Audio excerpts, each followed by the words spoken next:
Goeiemôre, liewe luisteraar, familie, vriende, lidmate, sommer net almal wat lief is vir die Here vanmôre. Ek wil graag vandag saam met julle lees uit Psalm hoofstuk 1 en dan ook hierdie teks gebruik om saam met julle te bid.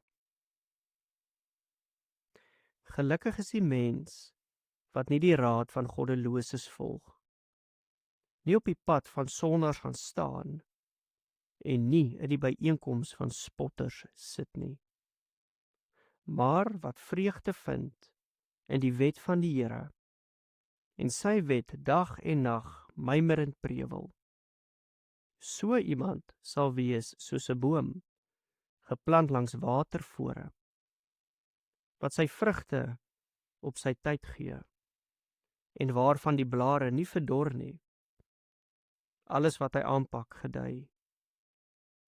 So is die goddeloses nie. Inteendeel, hulle is soos skaf wat deur die wind wegwaai.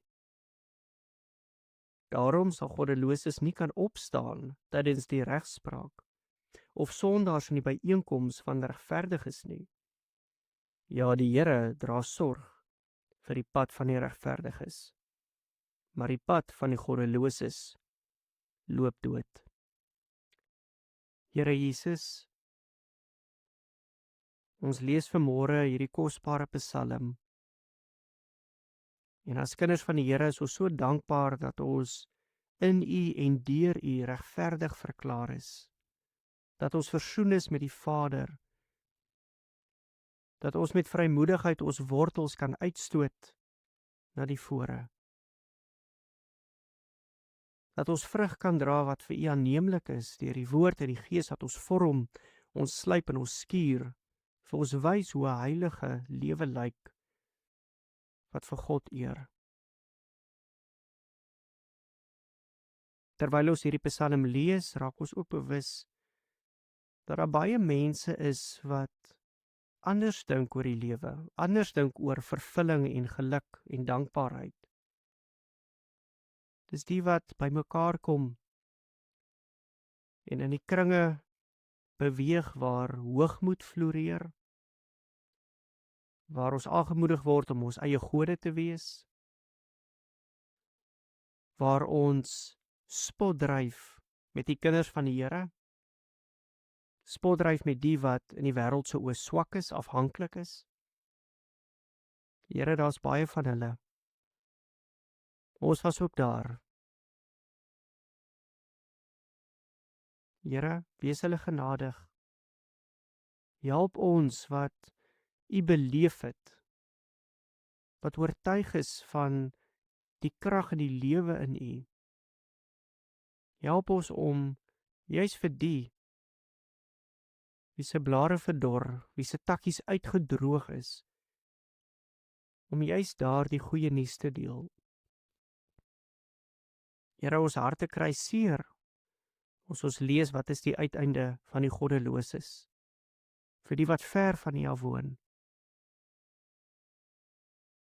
Maar help ons om nie passief daaroor te wees nie, maar aktief vir hulle te bid. Te bid en te vra dat U woord en Gees hulle sal bereik. Maar ook dat ons U hande en voete sal wees. Dat ons met vrymoedigheid die woord sal deel. Dat U woord so deel is van ons lewe dat ons nie anders kan as om dit toe te laat om oor te loop. Dat dit sigbaar sal wees vir hierdie donker wêreld nie. Hierdie wêreld kom flou soos dikwels om te dink dat vervulling en geluk lê in dit wat geld kan koop. Lê in prestasie, lê in status. En dan is dit dalk so dat dit vir 'n tydperk so mag voorkom. Maar as die wind begin waai, dan is dit maar so skaf. Een oomblik is dit daar en die volgende oomblik is dit weg. Vader, hou ons geanker in U woord. Hou ons geanker in U beloftes.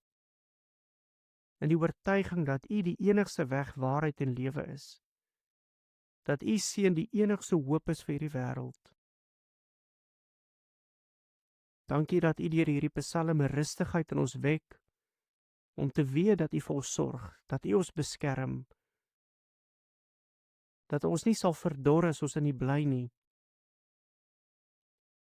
Maar Here, wek ook in ons die dringendheid om nie stil te bly oor dit waaroor ons oortuig is nie. Stuur ons ook nou met U woord. Help ons om U ligdraers te wees, sout vir die wêreld.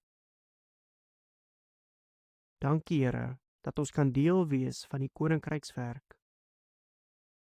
Dankie dat U ontferm het oor ons. Ons loof U, ons prys U naam. Ontvang alle eer vanoggend. In die naam van ons Here Jesus Christus. Amen.